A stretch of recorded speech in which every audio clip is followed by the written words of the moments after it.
কিন্তু সেটা যে ওই পর্যন্ত যে রেজাল্ট চেঞ্জ করে ফেলতে পারবে কিনা হতে পারে, মানে যদি বাকি যে পার্টিগুলো তাদের মধ্যে যদি বাকি ভোটগুলো ভাগ হয়ে যায় বিভিন্ন ভাগে, যেটা জামাতকে হচ্ছে গিয়ে শিবিরকে, সেটা একটা পসিবিলিটি, বাট এই মোমেন্টে সেটা আসলে বলতে পারছি।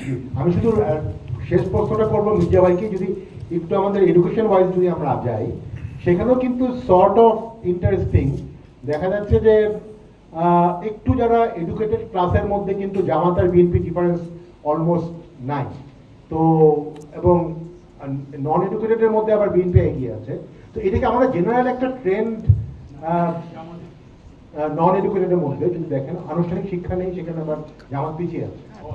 হ্যাঁ হ্যাঁ, তো এটা কি আসলে আমাদের সোসাইটার একটা চেঞ্জ যে হচ্ছে, সেটার আসলে আপনি একটু আগে এলিট নিয়ে কথা বলছিলেন, এলিটের এডুকেটেড হলে যে এলিট হবে তা না, তো সেটা কি আসলে আমাদের এডুকেটেডদের মধ্যে আসলে জামাতের বা আদার ইসলামিক পার্টিগুলো যে একেবারে অ্যাকসেপ্টেন্স নাই তা কিন্তু না।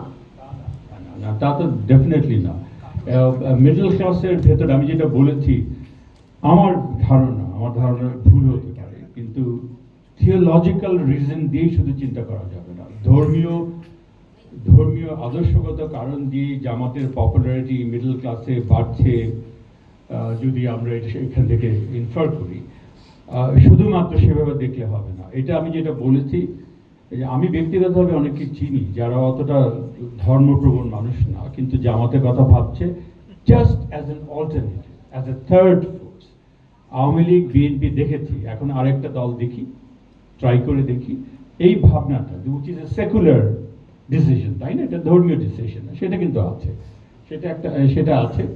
আর আনুষ্ঠানিক আরেকটা কি আছে, অর্গানাইজেশনালি অনেক ক্ষেত্রেই জামাত হতো ইনস্টিটিউশনগুলিতে, এডুকেশন ইনস্টিটিউটগুলিতে মোর অর্গানাইজ দেন আদার পার্টি, সেটা একটা রিফ্লেকশন হয়তো হতে পারে। সেটা একটা রিফ্লেকশন তো আছে, কিন্তু খুব বিএনপির সঙ্গে কিন্তু পেরে উঠছে না সেভাবে।